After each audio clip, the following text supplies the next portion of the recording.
Avinu was the man that was called Ish HaIvri. Ivri means Ever Hayarden, the other side of the river. He was the man to take that big step. And because he had the courage to see what was messed up and stand up against it and go his own way against the way the whole world was, that's what was special about him, because he was not afraid to stand up for his truth even though everybody else was messed up. Abraham lived in terrible times when no one believed in anything and the world and civilization were morally corrupt, and Abraham managed to change that all around. Abraham was a unique individual in that he was the first individual to recognize the oneness of God. He basically grew up amongst idol worshippers, and he came to his own conclusion that there's got to be someone who made the world, and it can't be these idols that we made. He had many special things about him, but the one that I could think of was that he was the first man who he believed in something, and he was willing to go against the whole world for what he believed in. He was also a man that could take pain after being circumcised when he was 99. Our father Abraham is the founder of the Jewish people and of Judaism, and really through that he's the founder of all monotheistic religions in the world. It's amazing that one individual could have such an influence, not only on his generation, but on all generations that have come after him as well. Abraham, Maimonides teaches us, he was 52 years old when he came to the full realization of his faith in one God, the universal God. And his uniqueness is that he taught about God through his behavior towards other human beings.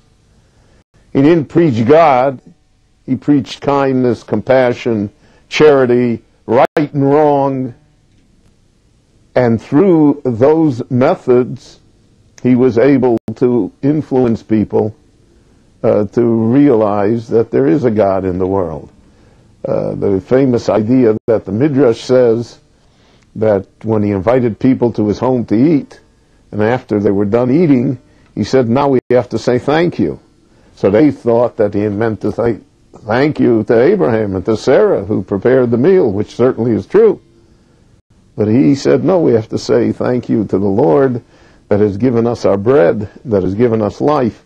By inviting people in your home and giving them a meal, then you can talk to them about God. If you're just going to stand up and holler about God and not do anything for human beings, it's going to be very hard to reach people, very hard to convince people of anything. On the other hand, we shouldn't think of Abraham as a softy, as, Mr. Nice Guy. There are nerds in the world, and therefore that's why he's such a nice person. That's not true. We see he goes to war when he has to go to war. He's strong when he has to be strong. He's even, so to speak, cruel when he has to be cruel, as when he takes his son Isaac and is willing to sacrifice him in order to fulfill the commandment of God. And the Lord stops him to illustrate that human sacrifice is not necessary. But Abraham is a man of steel. And for him to be such a nice person, quote unquote, it's, so to speak, an extension of one's character to be able at one and the same time be a strong person and a compassionate person. And Abraham set the example. He created this idea of how to treat human beings and how to see God through the treatment of those human beings. And that's why he is the father of all of the major monotheistic religions. He's the father of the Jewish people. In fact, that's the name that we call him, Avraham Avinu, Abraham our father, because of the fact that he remains the main prototype of what Judaism hopes to produce. Now, Abraham was not the first monotheist in the world. Noah was a monotheist. Shem was a monotheist. Aver was a monotheist. There were many, many generations before him. But no one was able to spread the message. No one was able to create a family, a tribe, a nation that would believe and live according to those precepts. That Abraham was able to do. And our rabbis teach us, the Meir, he says it a number of places, that only half the world was convinced by Abraham at the time of his life. And we see in the Chumash, we see in the Torah, that Abraham is complimented. Nasi Elokim ato b'tocheinu. You're the Prince of God in our midst. Well, if anybody that can be seen by the world as being a Prince of God is certainly worthy of our respect and our emulation.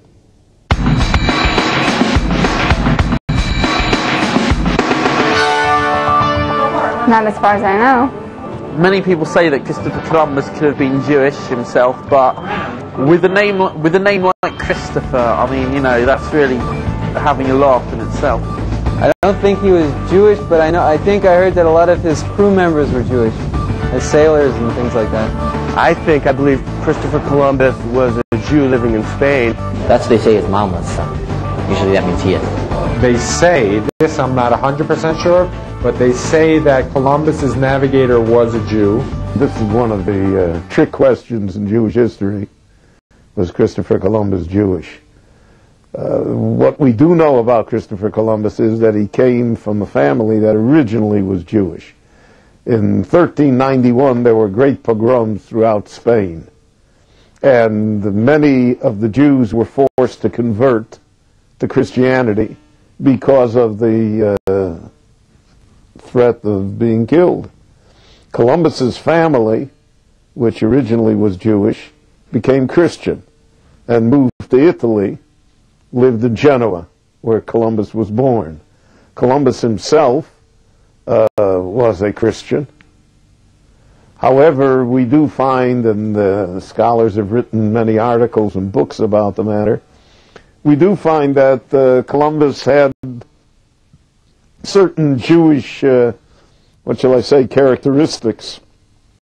The way he wrote, phrases that he used, all were common to converso Jews who were forced to adopt Christianity on the outside, but attempted to retain some vestige of Judaism on the inside. And Columbus's crew that came to America, that discovered the new continent, there were Jews, there were crypto-Jews, and there were real Jews that were on board.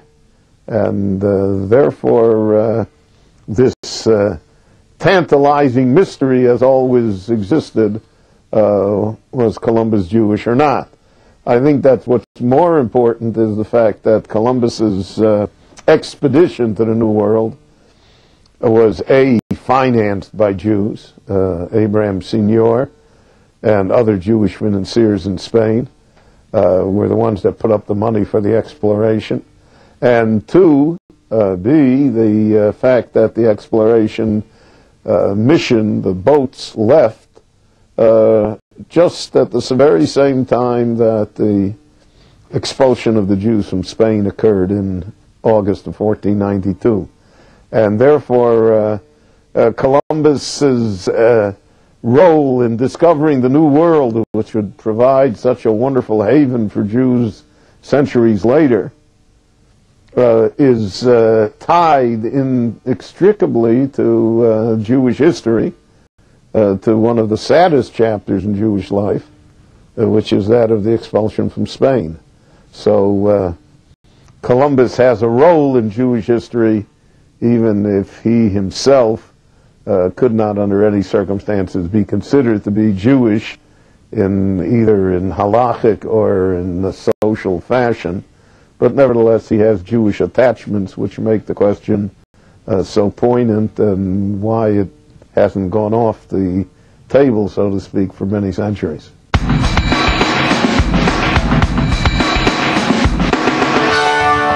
As far as like not being able to marry one wife anymore, I don't know what they were thinking when they stopped that, because it seems to me to be an all-around good idea. God's cool with it, I'm cool with it, and like I don't know what the rabbis were thinking in the slightest. The reason why they must have stopped marrying more than one wife is because they probably were killing each other or getting jealous of each other, and therefore they just felt it'd be better for everyone to stop it. I think what happened was men got greedy and got a little things out of hand, and it was time to put an end to having lots of wives. It's been pretty recently, I'm not sure exactly when, and I think the reason for it is because even though according to the Torah it's allowed to marry more than one wife, in the world it became accepted that people marry one person, and in order that the Jews shouldn't look immoral, they made that restriction. In the Bible, men used to marry more than one wife, but right now I don't see any reason why we need to have more than one wife. I think you can get what you need to out of life with just one wife. I don't think anyone can handle more than half a wife, you know, and with one whole one, you got your hands full.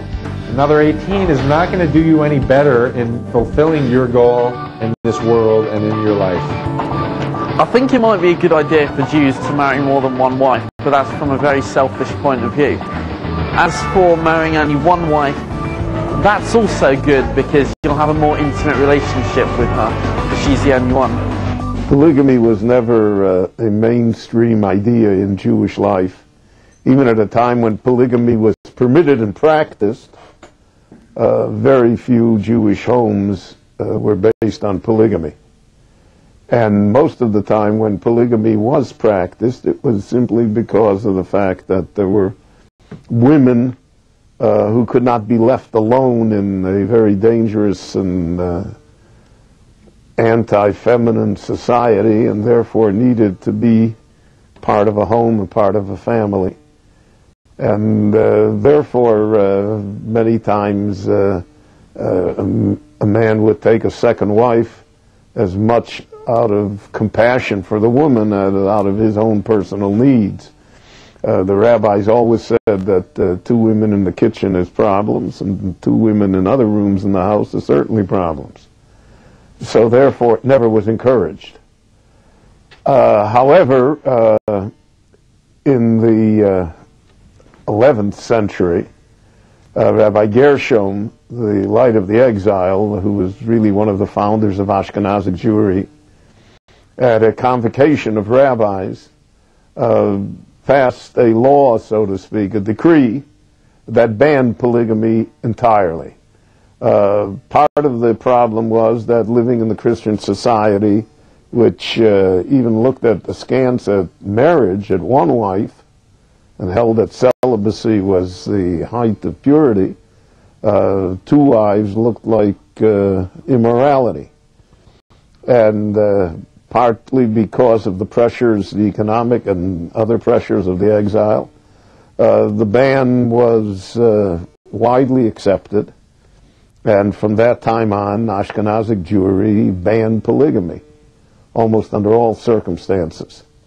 Now, Sephardic Jewry, the Jews who lived in the Muslim countries, did not adopt Rabbeinu Gershom's policy, and polygamy existed there really until almost our time, till the middle of the 20th century.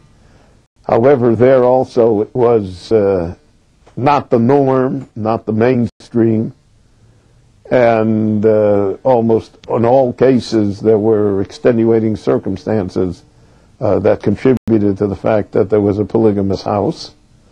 And by 1950, when the Sephardic Jews began their emigration to the land of Israel, in the land of Israel polygamy was banned for everyone, so those who came with more than one wife naturally could keep them, but there were no more polygamous marriages, so that today within the Jewish people it's practically unknown that there should be any polygamous houses whatsoever, and the sanctity of the Jewish home is maintained through monogamous, faithful, loyal relationships.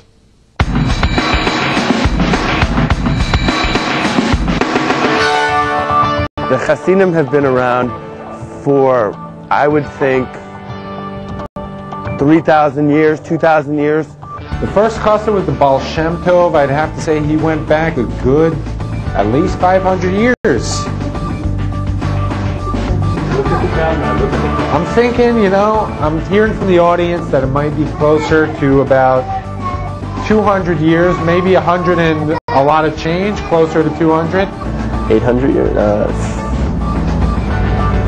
like close to 600 years. 200 something years ago. I think they've been around for about 300 years. Ever since I've been in Israel, I've seen some, so That's as far as I can tell you, maybe a year and a half or two. I'm not sure what to think so much about Hasidim. I mean, like, a lot of them don't speak English, and they only speak Yiddish, and I don't. But the ones I've met are, like, pretty nice guys, I guess, like that. If they want to grow them, like, pay thingies or whatever, then, like, whatever floats their boat. I've seen weirder hairstyles, like, on Ben Yehuda Street or in America, so whatever, you know? The Hasidic movement began at the beginning of the 18th century in Eastern Europe.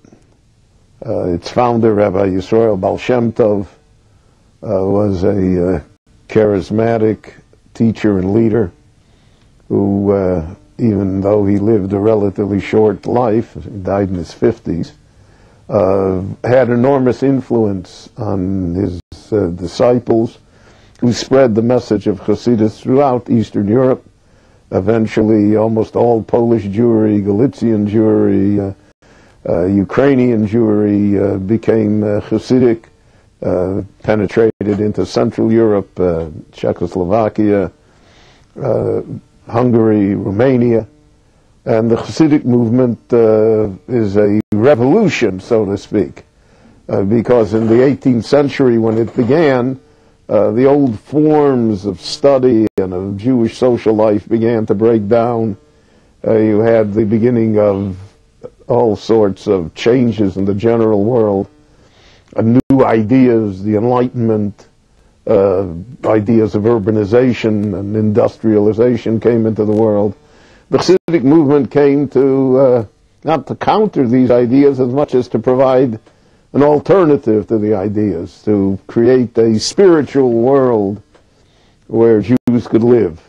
And especially because of the great persecution of the Jews under the Tsars, as the situation became worse and worse, poverty, infant mortality, pogroms, the Hasidic movement provided an escape into a world of the spirit, the world that was much more comforting, had greater vision, less pressures. It's an interesting thing that the Hasidim eventually said that this world that we live in is not the real world, but that there is a real world where all of these injustices, all of this violence, all of this hatred really doesn't exist. And Chassidus is a very complicated thing. It's been oversimplified to say it's a movement of joy. Yes, it is. It's a movement of song. Yes, it is. It's a movement of prayer. Yes, it is. It's a movement for the masses. Yes, it is. But it's much more than that. And it's very, very complex and complicated, and it's divided into many, many different groups, subsections, subgroupings. I think there are hundreds of different Hasidic sects. Because of that, it doesn't lend itself to easy interpretation or to a view of it as being monolithic. But it is the major revolution in Jewish life, certainly over the last 3 centuries. And what makes it unique is that it is a revolution within the boundaries of Jewish tradition and halakha, whereas other attempts to change and reform the Jewish people always went outside the box of halakha and tradition and attempted to create a new Judaism. Whereas Chassidus didn't create a new Judaism, but it did try to create new Jews, which is a little harder than creating a new Judaism.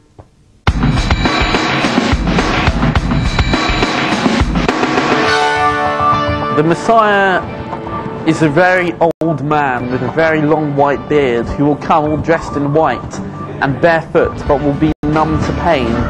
And he will have a big brown walking stick, bright blue eyes, very long uncombed hair, and will tell everybody the end of days is now. If you ask like any amount of people, they'll tell you a whole bunch of different stuff about the whole thing with the Messiah.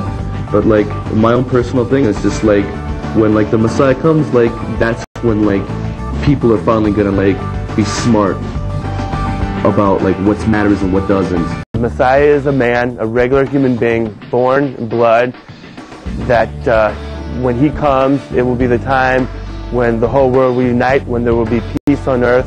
To me, the Messiah is a person that is going to come and basically take care of all the problems of the Jews. The Jewish idea of the Messiah is a human being who will arise and will complete the redemption of the Jewish people, the restoration of the land of Israel to the Jewish people. Will be able to rebuild the temple in Jerusalem, naturally, and will serve as a beacon of light for all mankind, so that the whole world will benefit from his special leadership. But I think it has to be emphasized that what makes Judaism unique is that we see in the Messiah a human being. We don't see him as a superhuman being. In fact, Maimonides posits that the Messiah will himself die, and that he'll be succeeded by his son or by a successor that will rule after him. So the Messiah is like the great leader who can bring us into a better world, into a more utopian society, into a world where peace will reign. But the Messianic era, there are different views of it in Jewish life. The Maimonidean view, for instance, is a very bland Messianic era, where nothing supernatural will take place. Maimonides interprets all the verses in the Bible that refer to the Messianic era, you know, the lion will lie down with the lamb, etc. The Rambam interprets all of that as being allegorical, not to be taken literally. It just means that small nations will be able to live without being afraid of greater nations, of greater powers. Violence and war will be diminished. It'll be an economy that will make it much easier for people to make a living. But gold is not going to rain down from heaven, and nor are we going to be able to pick dollar bills off of trees. The second view, and this view has gained much more credence in Jewish life because of the length of the exile, and because of the tremendous price that the Jewish people have paid for survival throughout the ages. Second view doesn't accept such a bland Messianic era, and it sees in it, therefore, supernatural things that will occur. It sees in it that this time of the Messiah will also bring about the resurrection of the dead. It builds a much more exalted world where nature, as we know it today, will undergo changes. And therefore, it is conceivable that all of the verses will be taken literally, and that the utopian era will be ushered in immediately, and in this utopian era, death and war and violence and competition, all of that will disappear, and it will be the Messianic world, the Garden of Eden in this world itself. These two views still exist within the Jewish people, but as I said, as the prices become more expensive, it's much more difficult to sell a bland and natural Messianic era. The tendency is to look to it to be the supernatural.